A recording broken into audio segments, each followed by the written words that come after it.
WJTS News, I'm Charlotte Olson. St. Patrick's Day means police throughout Indiana will be out patrolling the roads to make sure you are staying safe and making wise decisions. So if you plan on drinking, don't be driving. Captain Dave Burston with Indiana State Police says that all regular patrols will be out this St. Patrick's evening.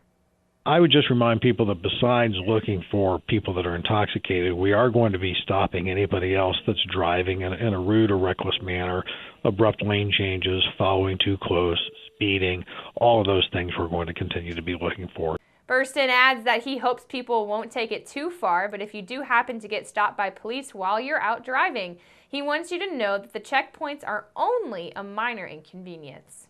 Checkpoints are a minor inconvenience.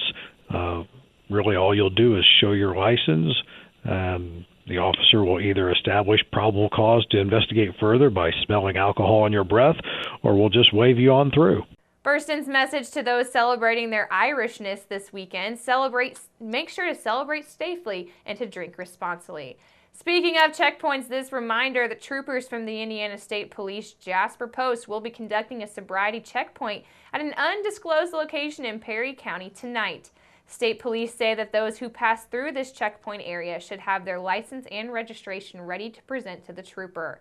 You will only be detained briefly while troopers determine whether further investigation is necessary. Now, the purpose of these sobriety checkpoints is to remove those motorists from the highway who are alcohol and or drug impaired and pose a danger to all of those who are also utilizing the roadway.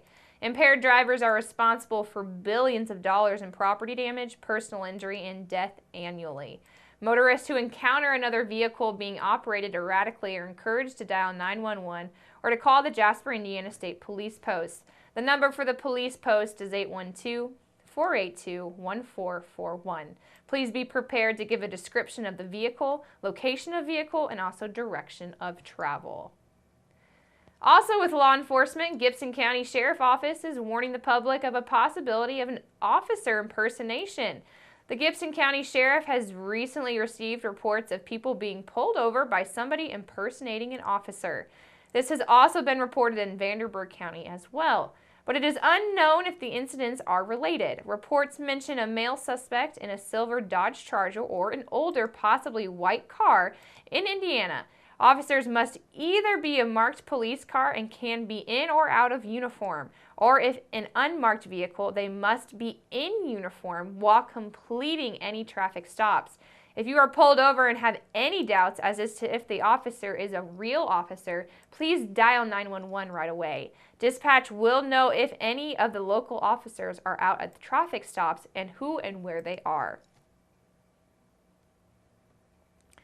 The Indiana Department of Homeland Security is partnering with all 92 counties in the state to distribute more than 2,200 all-hazard radios to Hoosiers. The radios will be distributed on the local level by each county's emergency management agency. John Erickson, IDHS Director of Public Affairs, stated that all-hazard radios, which provide a wide range of alerts, are a valuable tool that can help citizens make decisions to better protect themselves and also protect their families. The distribution focuses on citizens who are particularly vulnerable to the damaging effects of severe weather. It also helps economically disadvantaged citizens and residents of mobile and refabricated homes and others who may not be able to receive weather alerts by traditional means. Federal grants funded this purchase of the radios, and mobile homes and other similar structures provide very minimal protection against severe weather and other life-threatening disasters. In the event of severe weather, the IDHS advises that mobile home residents please seek shelter in a building with a stronger foundation. All hazard radios receive more than 60 emergency alerts, including hazardous weather, local area warnings, and information on current conditions from the National Weather Service. In the event of a power outage, backup batteries do power this radio. Most all hazard radios require a specific area message encoding, and this is normally a code number, which limits the emergency messages that they receive to specific geographic areas. The DuBois County Emergency Management Agency says they will once again be holding a weather radio program drive later this month.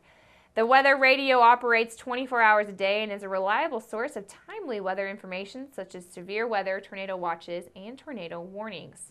The advanced alerts provided by the service can be life-saving, and many weather radios currently on the market have specific area messages and coding capability, allowing their users to choose which counties and alerts that they receive. However, programming can be tricky and these radios can be confusing. Therefore, the DuBois County Emergency Management would like to help you. The EMA's weather radio programming drive is set for Saturday, March the 18th, which is tomorrow, from 10 a.m. until 2 p.m. at the Rural King store, located at 1920 Lube Way on Jasper's far south side. Of course, during this event, you can bring in your weather radio to Rural King, and volunteers with the DuBois County Emergency Management team will program your weather radio for free of charge. Folks are asked to please bring the manual that their radio came with, as well as batteries. For more information, please contact the DuBois County Emergency Management Agency at 812-482-2202. The Jasper Community Arts is looking for vendors and also for volunteers for this year's Chalk Walk. The 14th Annual Chalk Walk Arts Festival is set for Saturday, June the 3rd on the square in downtown Jasper. It will be happening from 8 a.m. until 3 p.m. In the event of rain, a backup date has been scheduled for the following Saturday, June the 10th. This family-friendly event is chock full of creative and full activities for the young and young at heart. In preparation for the Day of Fun, Jasper Community Arts is soliciting applicants for the arts market, food vendors, community service, and also volunteers. The arts market is a mini fine arts festival, and they are looking for artists and craftsmen of all kinds of ages, including furniture makers, painters, potters, photographers, blacksmiths, weavers, sculptors, jewelry makers, and more. The fee for a booth space at the Chalk Walk is $25, and artists must supply their own booth. Anyone who is interested may call Karina Mock at 812-482-3070. Of course, food is always important as a part of many festivities and any day-long festivals, and churches or clubs or service organizations are invited to participate as food vendors. If you use a tent, it must meet fire marshal code, and the fee for a booth space for food is also $25. Anyone who is interested in being a food vendor may call Mike Jones at 812-630-2468. Volunteers such as high school age and older who wish to help with the hands-on arts activities should call Emily Peak or Karina Mock at 812-482-3070. Volunteers and service groups are needed with setup, registration, booth help, and cleanup. And once again, for any general questions, call 812-482-3070. With that number, you can call for general information or to sign up. The annual Chalk Walk is supported by the Greater Jasper Business Association and Papa John's Pizza of Jasper, as well as many local businesses and local individuals. And make sure to keep it right here, because up next we'll take a look at your weather summary.